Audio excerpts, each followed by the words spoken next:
Done is taken the picture and moved it over so that we can look at the information that's in between the frames.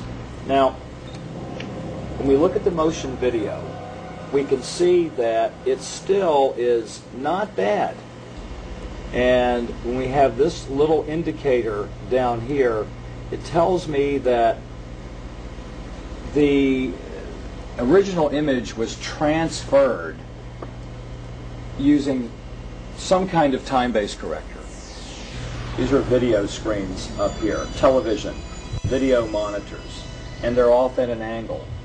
If this was shot using a video camera with lines on it, we would see moire patterns up there, and we don't see the moire patterns. So there's a probability that this was shot originally on film, possibly a film stock like 7252 or 7247, depending on the lighting. The idea that these images may have originated on film is in direct contradiction to Victor's statement that the interview was shot on video. On closer inspection, Delatoso decided the images could indeed have been recorded by a video camera under certain specific conditions. In this case, I get the sense of it that this was originally created using either film, transferred telecine to beta, that then this is the third generation, or it was taped under very low light conditions with the video gain boosted probably 12 dB. Even the emotionless analysis of a computer cannot provide a definitive answer. Delatoso's efforts yield tantalizing hints, but in the end they only increase the mystery. One of the key things about this creature are its eyes. Like the other experts, video analyst Jim Delatoso was emotionally affected by what he saw. He took the tape very seriously and offered this personal opinion. If someone faked this, I don't like these people. I think it's a bad thing for people to do, because if extraterrestrials come here, it's an incredibly important thing to understand who they are and why are they coming here. If this is not faked, I think we've got a glimpse here of a sense of communication with someone who came from a long distance away. When asked his opinion of the alien interview, Adair was careful to answer only in terms of his own experiences. If you're referring to the film where it's aliens being interrogated at Area 51, I don't know. I've never seen a UFO in my life. I've never seen aliens pickled in a jar or anything like that. But I know I saw an engine that wasn't from our terrestrial technology.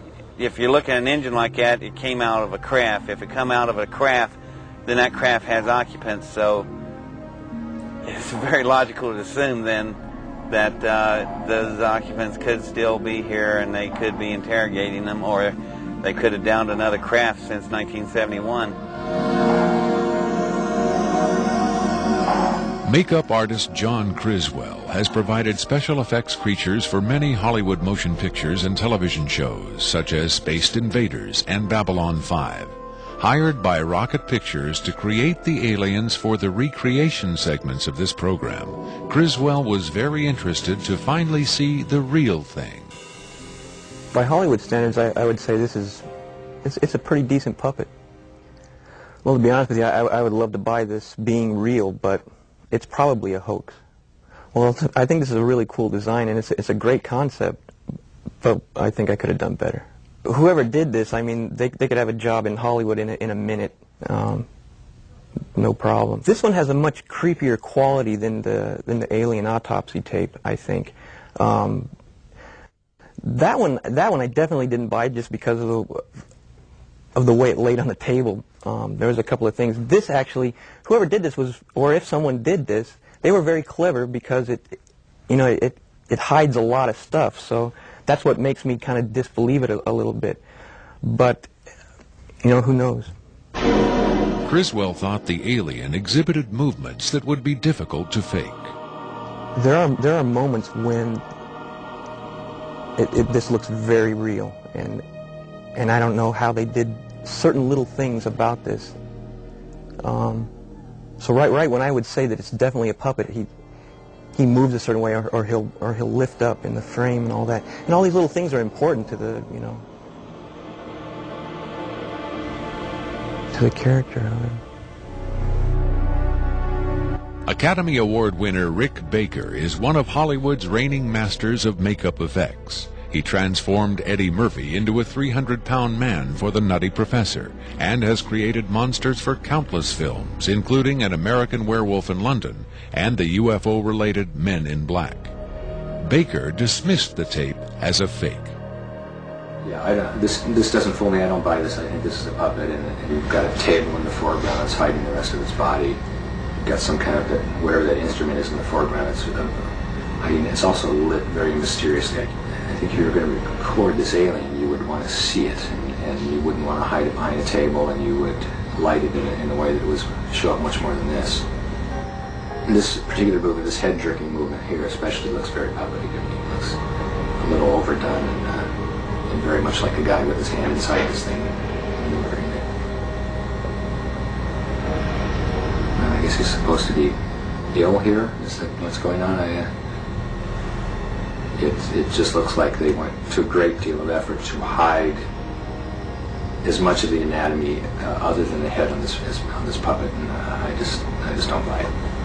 I would be willing to stake my reputation on the fact that I think this is a hoax.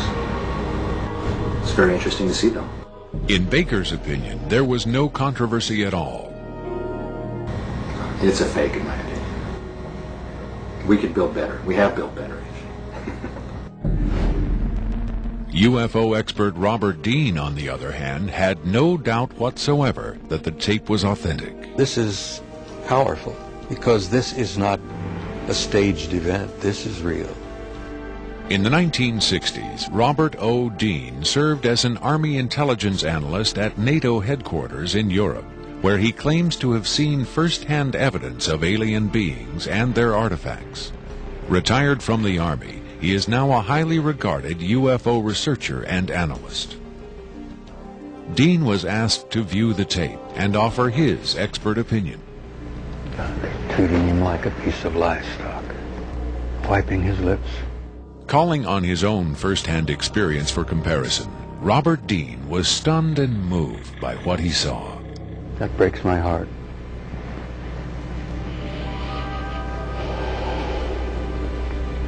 I think you've got yourself a piece of legitimate footage here, and I think you've got your hands on some pretty sensitive material.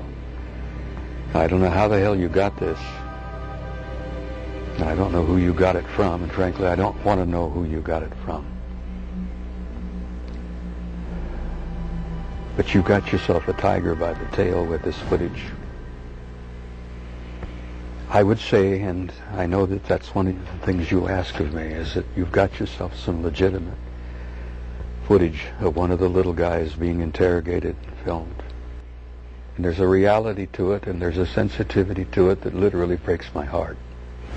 But I tell you very strongly, you've got something here that is very sensitive. Well, I know that the level of classification on this kind of a thing is so far damned above top secret that you can't imagine how sensitive this kind of thing is, and how delicate it is, and how tightly the government sits on anything like that.